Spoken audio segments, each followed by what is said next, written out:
കൂട്ടുകാരൻ്റെ അടുത്ത് വിളിച്ചോണ്ട് ഏത് കൂട്ടുകാരനെ? കൂട്ടുകാരനെന്നല്ല വിളിച്ചത്, ഞാൻ കേട്ടോണ്ടിരിക്കുവായിരുന്നു. ഞാനും കേട്ടതാ. ഞാൻ അങ്ങനൊന്നും പറഞ്ഞതേ ഇല്ല. ഇതാ കള്ളത്തിന് മുഖത്ത് നോക്കി കള്ളം പറയുന്നത്. ഞാൻ അങ്ങനെ വാക്ക് പറഞ്ഞിട്ടതേ ഇല്ല. അല്ലേലും ഇങ്ങനെ തെണ്ടി തിന്നവര് തെണ്ടിയേ തിന്നു. വീട്ടിൽ നല്ല സ്വർണം വെച്ചിട്ട് ഈ നാട്ടിൽ പോയി തെണ്ടി തിന്നാൻ പറഞ്ഞാൽ ഇങ്ങനെ ഇരിക്കും. ഹലോ മോളെ, ഞാനാ. മനസ്സിലായോ? ഇല്ലയോ? ഞാനാ ഷിജുവാ. മനസ്സിലായോ? ആ ഓ, ഇച്ചിരി സ്നേഹം കിട്ടാൻ വേണ്ടി വിളിച്ചതാ. ഇവിടെങ്ങും ആരുമില്ല. എനിക്ക് ചെറിയൊരു രോഗം വന്നു. രോഗം വന്നറിഞ്ഞപ്പോഴേ ഭാര്യ കളഞ്ഞിട്ടങ്ങ് പോയി. ഇപ്പോൾ ഒറ്റയ്ക്കാ. ആ, ഇപ്പം ഒറ്റയ്ക്ക് ഇങ്ങനെ കഴിയുമോ?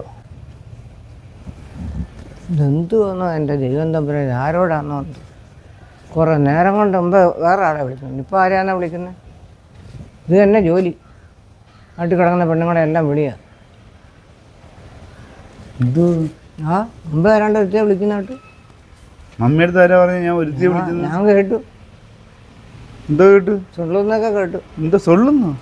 എന്തോ സൊല്ലുന്നു? ആ എന്തോന്ന്? ഞാൻ എൻ്റെ ഫ്രണ്ട്സിനെ വിളിച്ചു. ആ ഫ്രണ്ട്സിനെ വിളിച്ചതാ.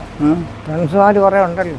ആവശ്യമില്ലാതെ ഓരോ പെണ്ണുങ്ങളെ വിളിച്ച് ഓരോ കാര്യം പറഞ്ഞ് സുഖമില്ല മറ്റേതാ മറിച്ചാന്ന് പറഞ്ഞുകൊണ്ട് ഓരോന്ന് പറഞ്ഞ് കേൾപ്പിച്ചോണ്ടിരിക്കും. എന്തോത്തിനാണ് ഇതിൻ്റെയൊക്കെ ആവശ്യം? വീട്ടിലാളുണ്ട്, അല്ലെങ്കിൽ അവരൊക്കെ വന്ന് നോക്കുമോ നിന്നെ? എത്ര നോക്കൂടാ? അങ്ങനെയാണോ നിൻ്റെ വിചാരം? അങ്ങനെ അങ്ങനെ ഒരിക്കലും നീ വിചാരിക്കരുത്.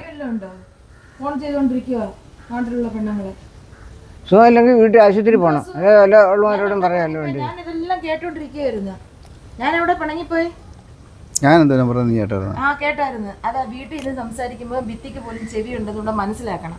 ഇതിനകത്ത് ആളിരിപ്പുണ്ട്. ഞാനതൊന്നും പറഞ്ഞില്ല. ഞാൻ എൻ്റെ ഒരു കൂട്ടുകാരൻ്റെ അടുത്ത് വിളിച്ചോണ്ട്. ഏത് കൂട്ടുകാരനെ? കൂട്ടുകാരനെന്നല്ല വിളിച്ചത്, ഞാൻ കേട്ടോണ്ടിരിക്കുവായിരുന്നു. ഞാനും കേട്ടതാ. ഞാൻ അങ്ങനൊന്നും പറഞ്ഞതേ ഇല്ല. ഇതാ കള്ളത്തിന് മുഖത്ത് നോക്കി കള്ളം പറയുന്നത്. ഞാൻ അങ്ങനെ വാക്ക് പറഞ്ഞിട്ടതേ ഇല്ല. അല്ലേലും ഇങ്ങനെ തെണ്ടി തിന്നവര് തെണ്ടിയേ തിന്നു. വീട്ടിൽ നല്ല സ്വർണം വെച്ചിട്ട് ഈ നാട്ടിൽ പോയി തെണ്ടി തിന്നാൻ പറഞ്ഞാൽ ഇങ്ങനെ ഇരിക്കും. കേട്ടോ? എന്തോ ഒരു ചൊല്ലുണ്ടല്ലോ, എന്തുവരുന്നത്? വീട്ടിൽ സ്വർണം വെച്ചിട്ട് എന്തിന് നാട്ടിൽ തെണ്ടി നടപ്പൂ. നട അതേ പറഞ്ഞിട്ടുള്ളൂ. ഹലോ, മനസ്സിലായോ? ഓ മമ്മി ഇവിടെ എല്ലാം പ്രശ്നം ഉണ്ടാക്കുന്നത്. ഞാൻ പ്രശ്നമല്ല ഉണ്ടാക്കിയത്, ഞാൻ ഉള്ള കാര്യമാണ് പറഞ്ഞത്. പരിപാടി പ്രശ്നം ഉണ്ടാക്കുന്നു.